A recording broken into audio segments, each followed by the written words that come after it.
Between 1923 and 1967, the Blackvale Reformed Children's Home in Roswell, New Mexico claimed to rehabilitate over 800 troubled youth, yet fewer than half ever returned to their families alive.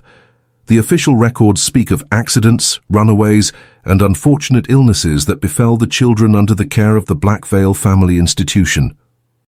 But buried beneath decades of bureaucratic paperwork and deliberately obscured documentation lies a different truth, one written in the desert sand, with the bones of children whose only crime was being unwanted by a society that preferred to look away. The Blackvale Reformed Children's Home wasn't just a facility for troubled youth, it was a hunting ground disguised as salvation, where the most vulnerable members of society disappeared into the vast New Mexico wilderness, their screams swallowed by the endless sky, and their bodies claimed by the unforgiving desert that surrounded the compound like a natural prison. Chapter 1. The institution's reputation. The Blackvale Reformed Children's Home rose from the desert floor in 1923 like a beacon of hope in an otherwise unforgiving landscape. Constructed with locally quarried sandstone and funded entirely by the Blackvale family fortune, money earned through cattle ranching and mineral rights across 3 southwestern states, the facility represented everything that post-World War I America wanted to believe about rehabilitation and second chances. The main building, an imposing 3-story structure with Gothic Revival influences, could house up to 120 children between the ages of 8 and 17. Surrounding it were smaller dormitories, workshop buildings, a chapel, and administrative offices, all connected by covered walkways that provided shelter from the brutal New Mexico sun. Charles Baker, the institution's founder and patriarch, had built his reputation on the simple premise that no child was beyond redemption.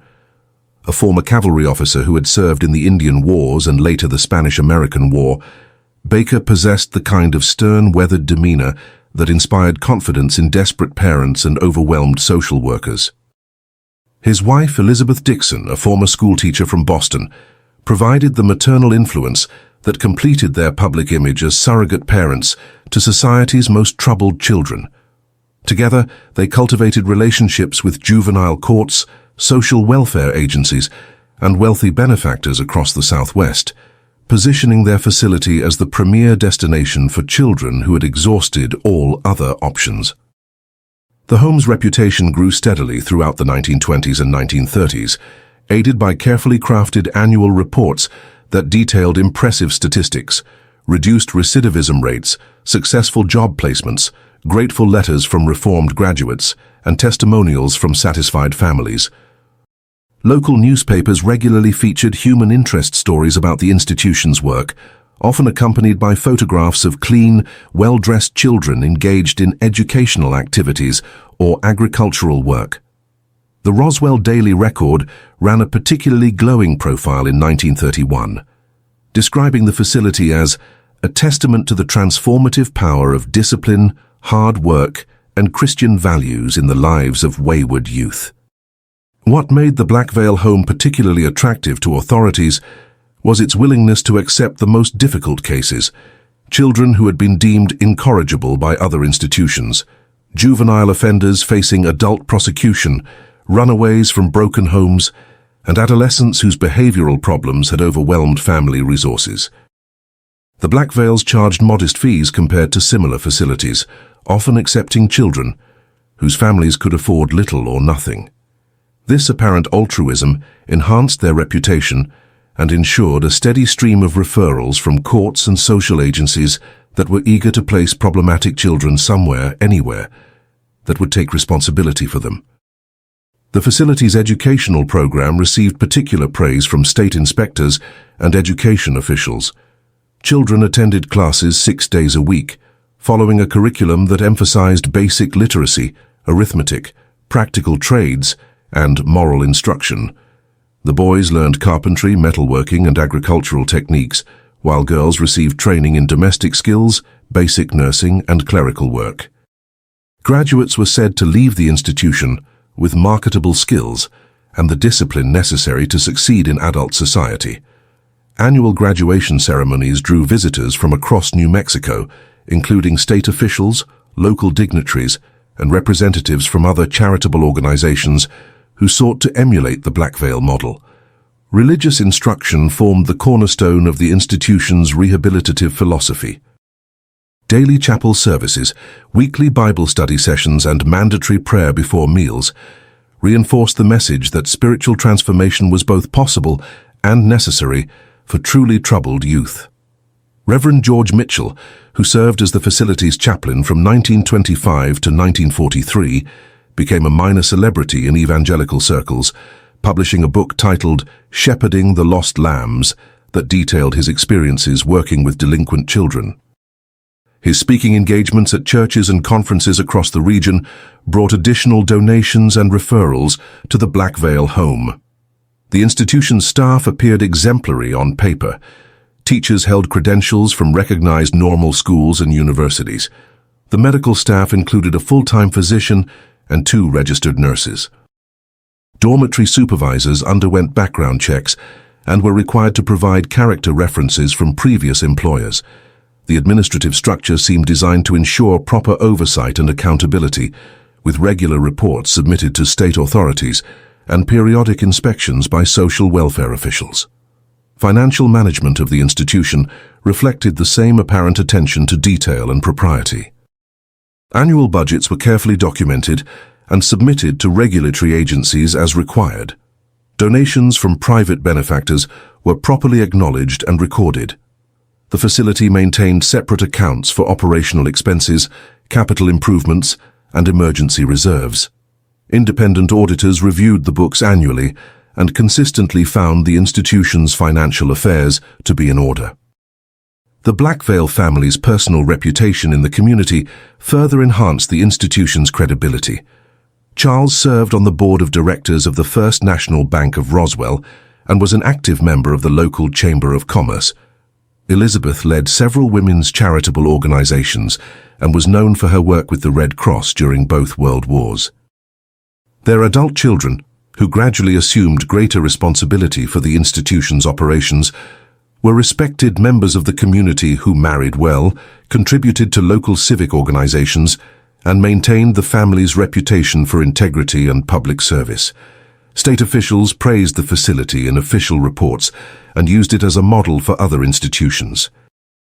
A 1938 inspection report, filed with the New Mexico Department of Public Welfare, described the Blackvale home as an exemplary institution that successfully combines discipline with compassion in its treatment of difficult children.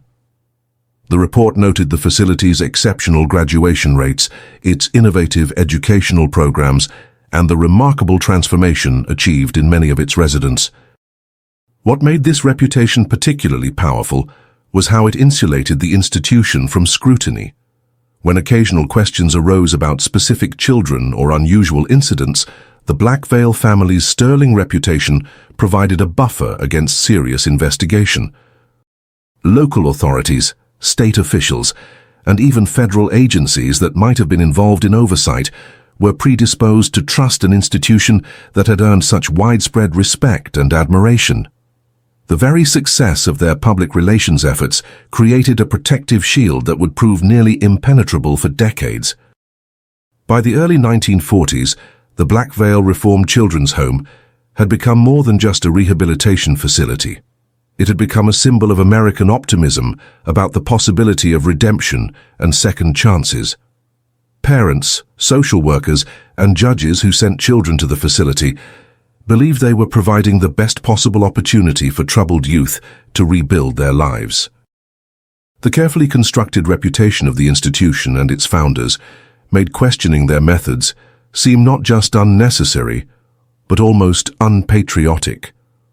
In a society that desperately wanted to believe that every problem had a solution and every child could be saved, the Blackvale home represented hope itself, a hope that would prove to be both false and deadly. Chapter 2. Ignored Signs. The first documented concerns about the Blackvale Reformed Children's Home appeared in a confidential memorandum dated March 15, 1929, written by Margaret Wells, a social worker from the New Mexico Department of Public Welfare. Wells had been conducting routine follow-up interviews with families whose children had been placed at the facility, and she noticed a disturbing pattern in their responses. Several parents reported that they had received no communication from their children since placement, despite promises that supervised correspondence would be permitted monthly.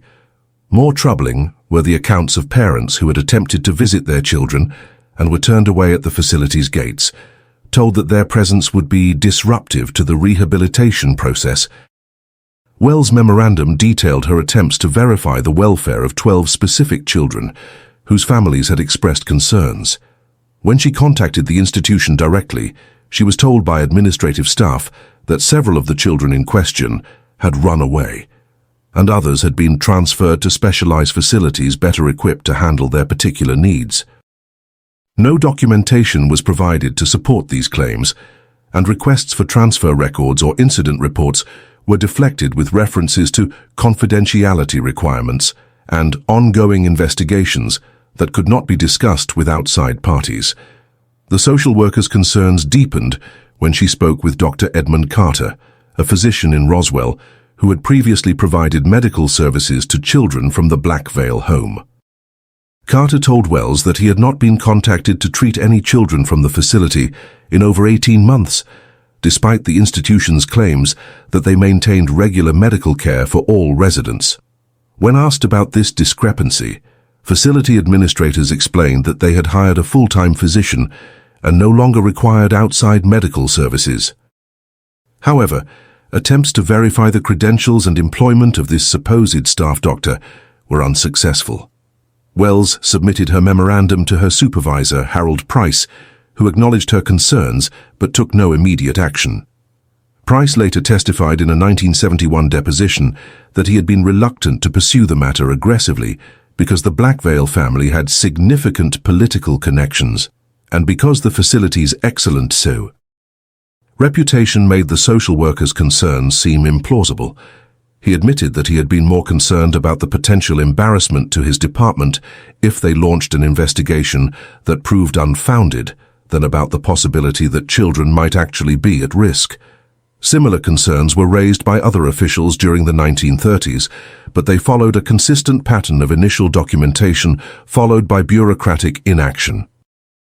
In 1934, Judge Raymond Elliott of the Chaves County Juvenile Court noted in his private journal that several children he had sentenced to placement at the Blackvale home had never appeared for their scheduled court review hearings. When he inquired about these absences, he was told that the children had either been transferred to other facilities or had successfully completed their rehabilitation and been released to family members.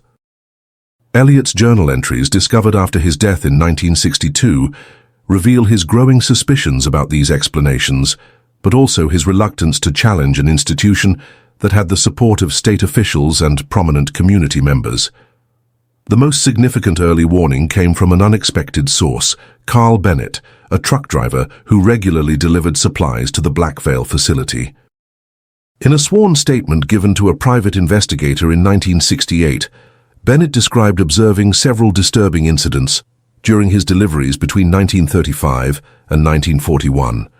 He reported seeing children who appeared malnourished and injured, witnessing staff members using physical violence against residents, and noticing that the same children were never seen on subsequent visits. Most disturbing were his accounts of deliveries made after dark to a remote section of the facility's property, where he observed staff members unloading wooden crates that were about the right size to hold a person. Bennett's statement explained why he had never reported these observations at the time. Nobody would have believed a truck driver over the Blackvales. They owned half the county and had friends in every courthouse and state office in New Mexico. Besides, I had a family to feed, and they would have made sure I never worked again if I caused trouble for them.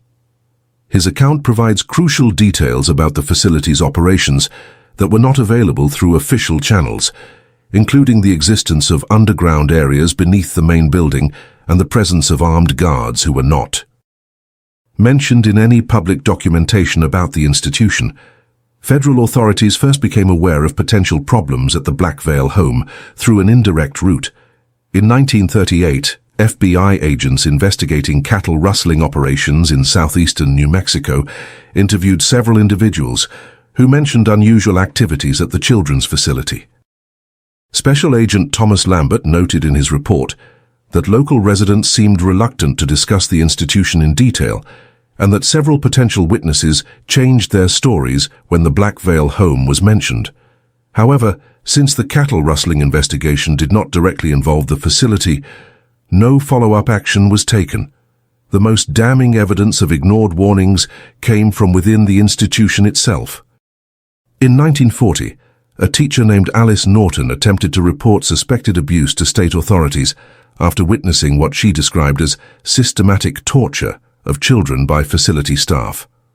Norton's written complaint, discovered decades later in sealed court records, detailed incidents of children being forced into outdoor punishment cells during winter months, denied food for days at a time, and subjected to what she termed medical experiments.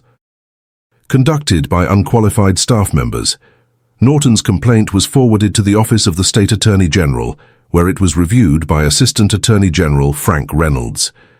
Reynolds' response, contained in his personal files, acknowledged that Norton's allegations were serious, but concluded that her credibility was questionable because she had been dismissed from her position at the facility for erratic behavior and alcohol abuse. The complaint was filed away without further investigation, and Norton was reportedly committed to a state mental hospital within 6 months of filing her report. She died there in 1943, and her medical records from the hospital have never been located.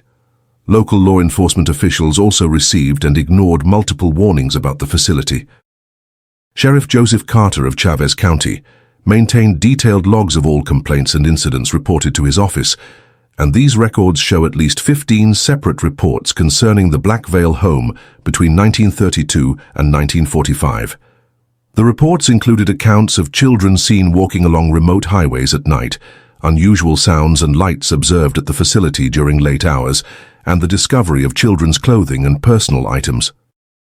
In desert areas surrounding the institution, each of these reports was investigated perfunctorily and closed without resolution. Sheriff Carter's standard response was that the children in question were probably runaways who had eventually returned to the facility on their own, and that the clothing and personal items had likely been discarded during routine cleaning operations. His successor, Sheriff Walter Green, later acknowledged that Carter had received substantial contributions to his re-election campaigns from the Blackvale family and had been reluctant to pursue investigations that might have compromised this financial support. Perhaps the most tragic example of ignored warnings involved the family of Dorothy Hughes, a 14-year-old girl sent to the facility in 1943 after being charged with shoplifting. Dorothy's parents wrote over 30 letters to various state officials expressing concern about their daughter's welfare after they stopped receiving correspondence from her. The letters, preserved in state archives, show an escalating pattern of desperation as the parents pleaded for information about their child's condition and whereabouts. The final letter in the series, written by Dorothy's mother to Governor John Thompson in January 1944, stated, "Please, someone must help us find our daughter. The people at that place keep telling us different stories about where she is, and we know something terrible has happened to her.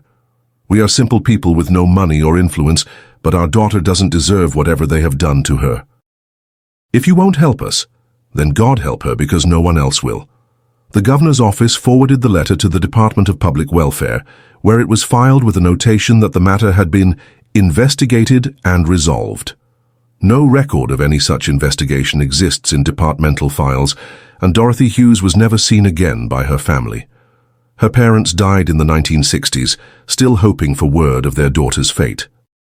The pattern of ignored warnings continued throughout the 1940s and 1950s, with reports from truck drivers, neighboring ranchers, former employees, and desperate family members consistently dismissed or buried in bureaucratic processes designed to protect the institution rather than the children it claimed to serve.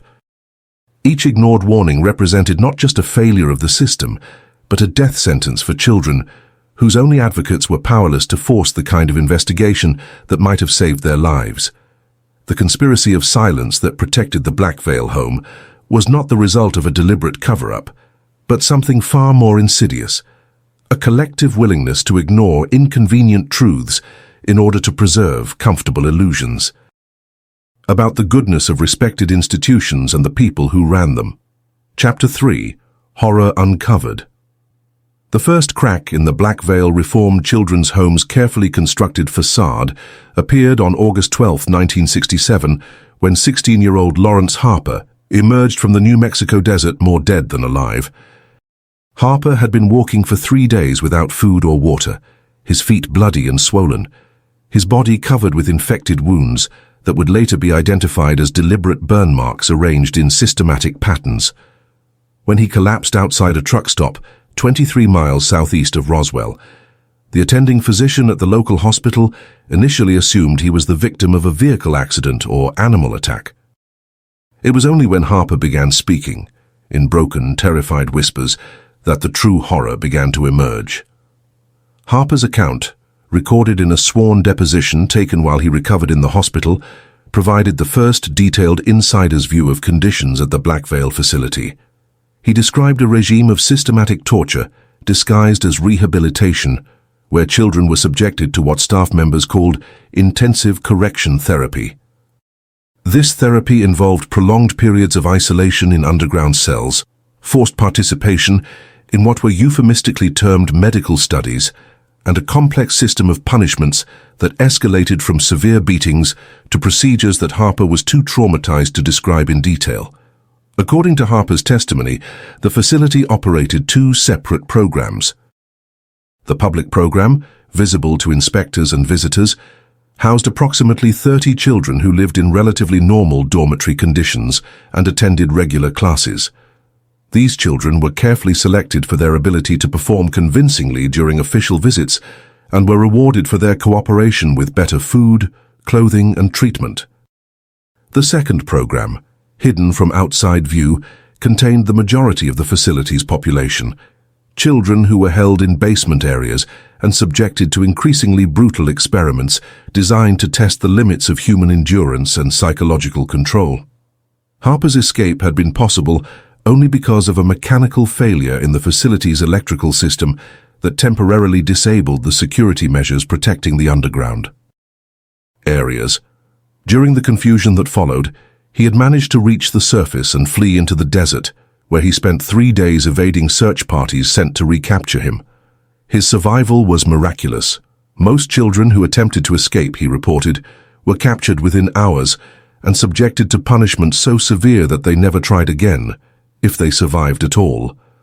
The hospital physician who treated Harper, Dr. Albert Fisher, was so disturbed by the boy's condition and testimony that he immediately contacted state authorities despite receiving threats from individuals who identified themselves as representatives of the Blackvale family. Dr. Fisher's medical report, preserved in court records, documented evidence of systematic physical and psychological abuse extending over a period of at least 2 years. The burns on Harper's body showed signs of having been inflicted repeatedly with heated metal instruments, and X-rays revealed multiple healed fractures consistent with severe beatings. Most disturbing were the surgical scars that indicated crude medical procedures had been performed without proper anesthesia or sterile conditions. State investigators finally arrived at the Blackvale facility on August 19, 1967, armed with a search warrant obtained through the persistent efforts of Assistant Attorney General Eugene Hoffman, who had been following Harper's case despite pressure from his superiors to drop the matter. What they discovered in the basement levels of the main building defied comprehension and challenged every assumption about the nature of institutional care in America. The underground areas, accessible only through concealed entrances, contained a maze of cells, laboratory rooms, and what could only be described as torture chambers. Each cell measured approximately 6 feet by 8 feet and contained only a metal cot and a bucket for waste. Many showed evidence of prolonged occupancy, with scratch marks on the walls that formed crude calendars and desperate messages carved by fingernails worn down to bloody stumps. The laboratory rooms contained medical equipment that had been modified for purposes that investigators struggled to understand, along with detailed records documenting hundreds of procedures performed on children over a span of more than 20 years. The most horrifying discovery was a refrigerated room containing the preserved remains of at least 47 children, carefully catalogued and stored like specimens in a research facility. Each body showed evidence of the procedures documented in the laboratory records, and many had been dissected with a precision that suggested extensive anatomical knowledge. The preservation methods used indicated that the bodies had been kept for extended periods, possibly for ongoing study or reference purposes.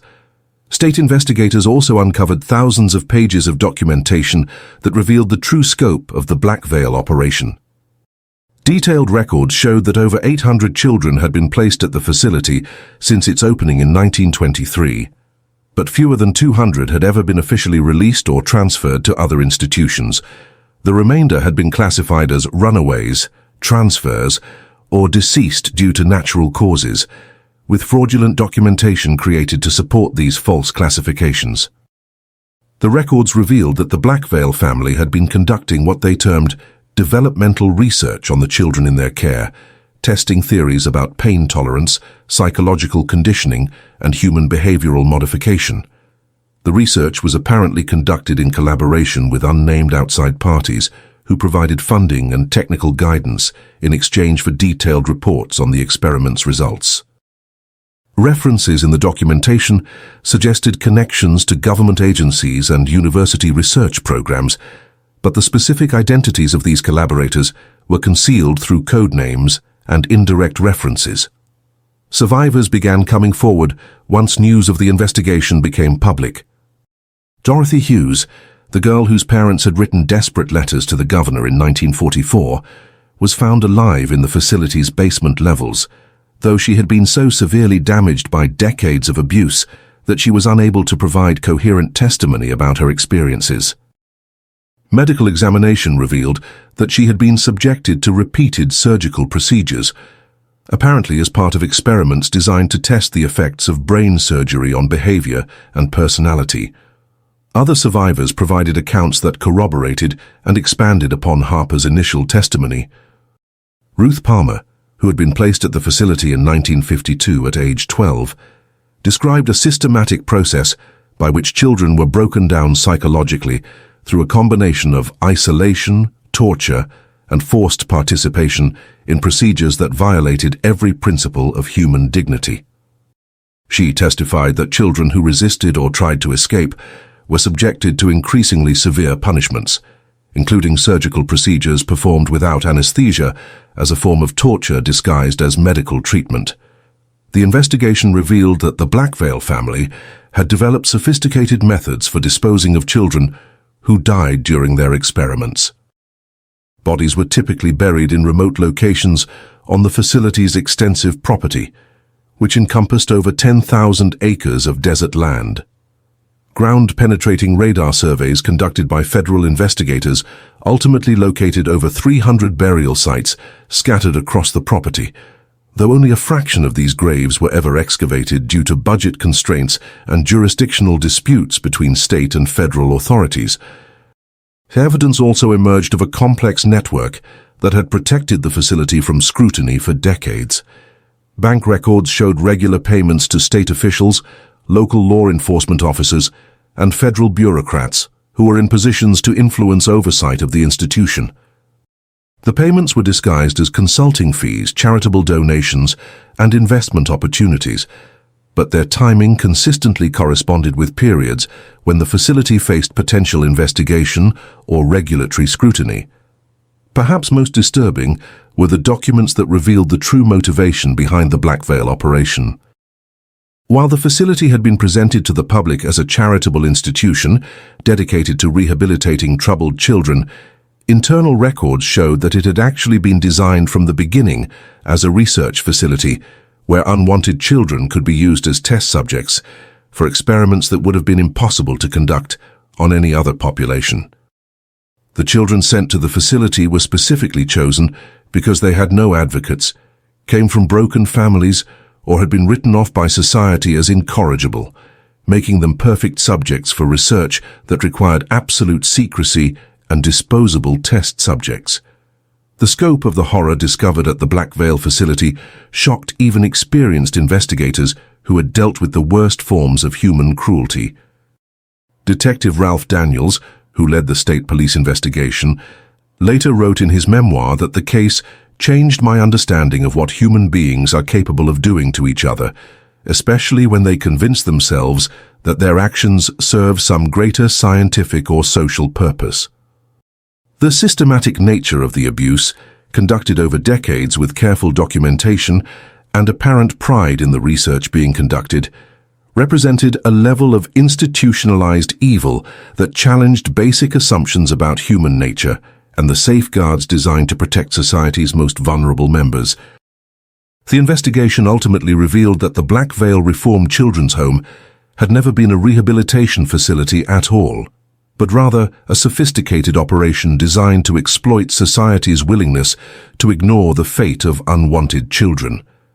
The horror uncovered in those desert basements represented not just the criminal actions of one family, but the collective failure of an entire system that had chosen to look away rather than confront uncomfortable truths about the institutions it trusted with the lives of vulnerable children. Chapter 4. Legacy and Silence. The revelations about the Blackvale Reform Children's Home should have triggered the largest criminal investigation in New Mexico's history, followed by prosecutions that would have set precedents for institutional accountability across the United States. Instead, what followed was a masterclass in bureaucratic cover-up and systematic evidence destruction that protected the guilty while ensuring that the truth would be buried as deeply as the children who had died in the desert.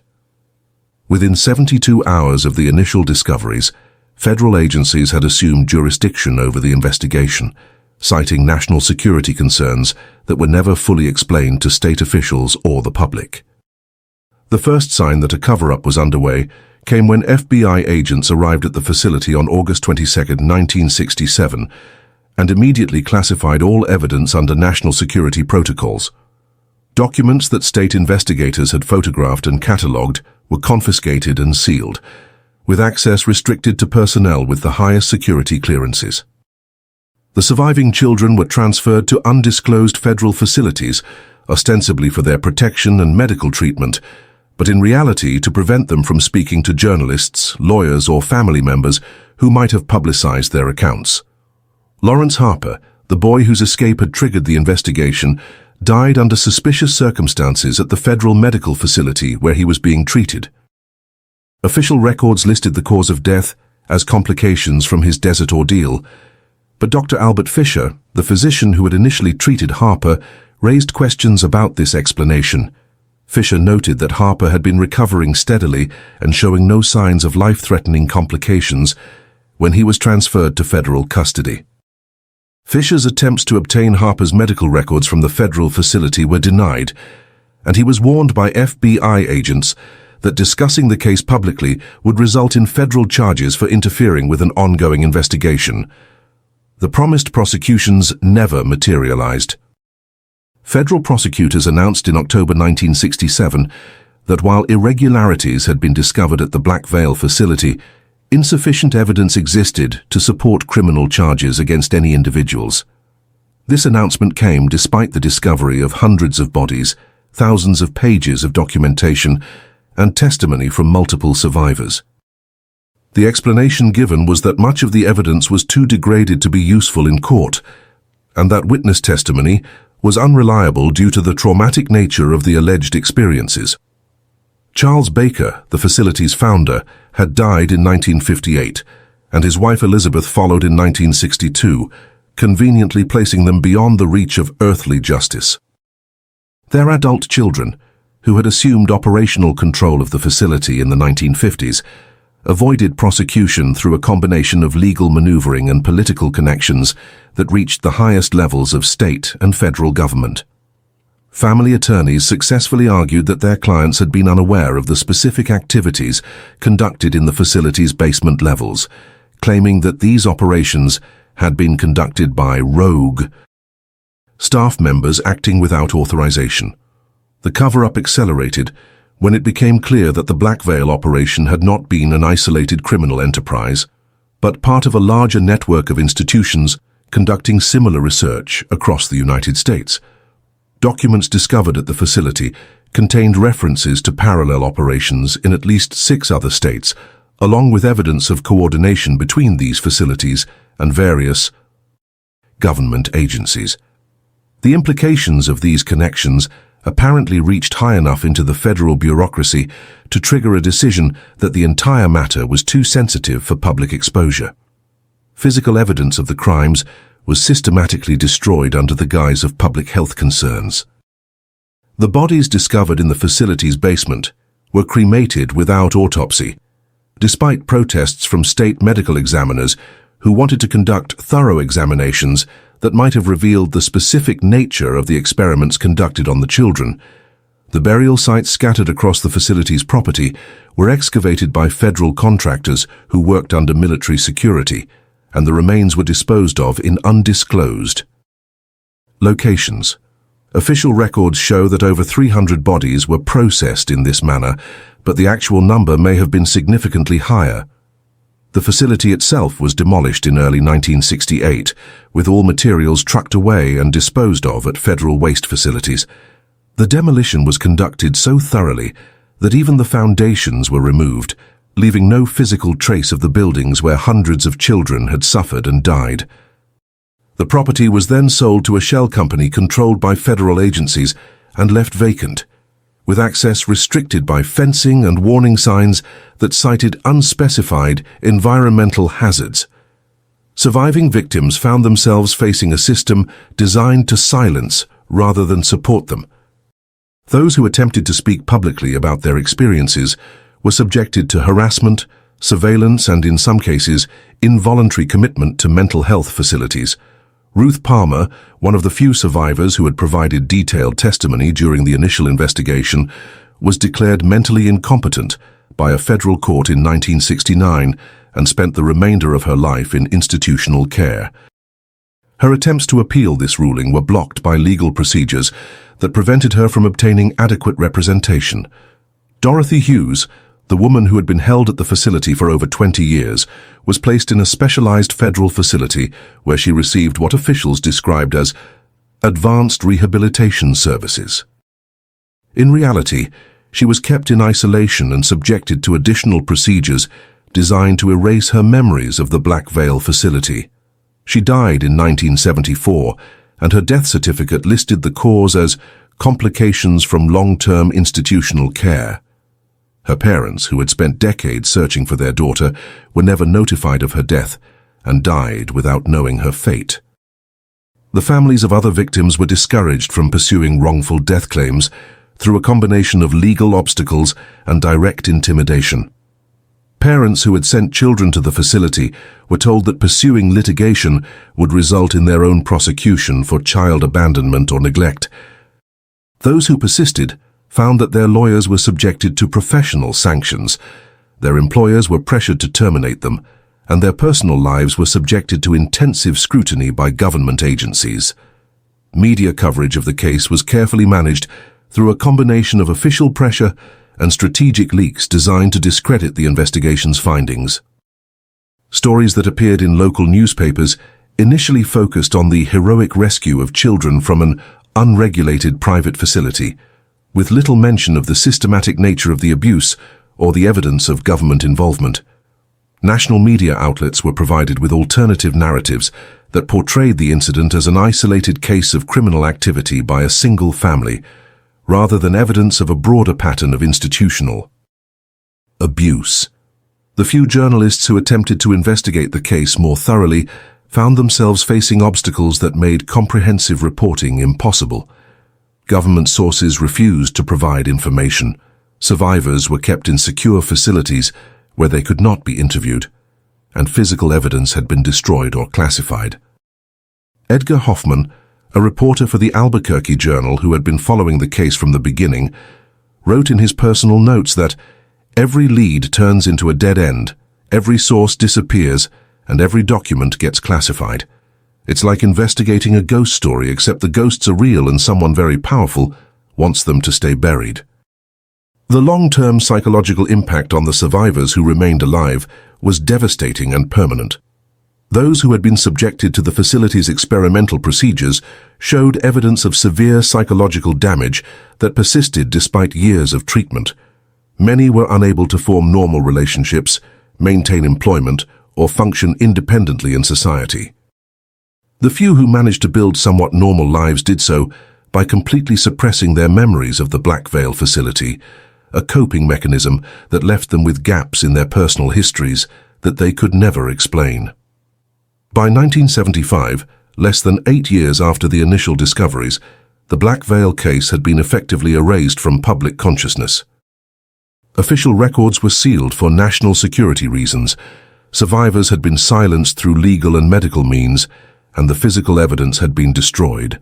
The case was not mentioned in criminology textbooks, social work curricula, or academic studies of institutional abuse. It became what government officials termed a non-event, something that had never officially happened and therefore required no official response.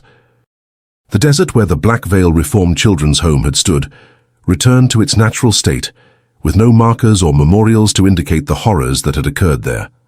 Travelers passing through the area today see only empty desert, unaware that they are crossing ground that had been soaked with the blood of hundreds of children, whose only crime was being unwanted by a society that preferred to look away rather than confront uncomfortable truths about the institutions it had entrusted with their care. The legacy of the Blackvale facility extends far beyond the immediate victims of its operations. The successful cover-up of the case sent a clear message to other institutions engaged in similar activities, that society's most vulnerable members could be victimized with impunity as long as the perpetrators maintained proper political connections and the victims came from populations that no one cared enough to defend. The silence that followed the discoveries at Blackvale was not just the absence of justice, it was an active endorsement of the principles that had made the facility possible in the first place. Today, the Blackvale case remains officially closed, its records sealed and its victims forgotten by all but a few researchers who have pieced together fragments of the truth from scattered sources and whispered accounts. The desert keeps its secrets well, and the silence that protects those secrets continues to echo across the years, a reminder that some horrors are considered too dangerous for public knowledge and that society's commitment to protecting its most vulnerable members extends only as far as is politically convenient. The children who died at the Blackvale Reformed Children's Home have been denied even the dignity of being remembered, their names erased from history as completely as their bodies were erased from the earth that had been their final prison. If this story impacted you, if you stayed until the end, it's because you feel these hidden truths also need to be exposed. So leave in the comments the city you're watching from. This way we can see how far these stories are reaching, and subscribe to the channel. There are many other cases the world tried to forget, but we insist on remembering.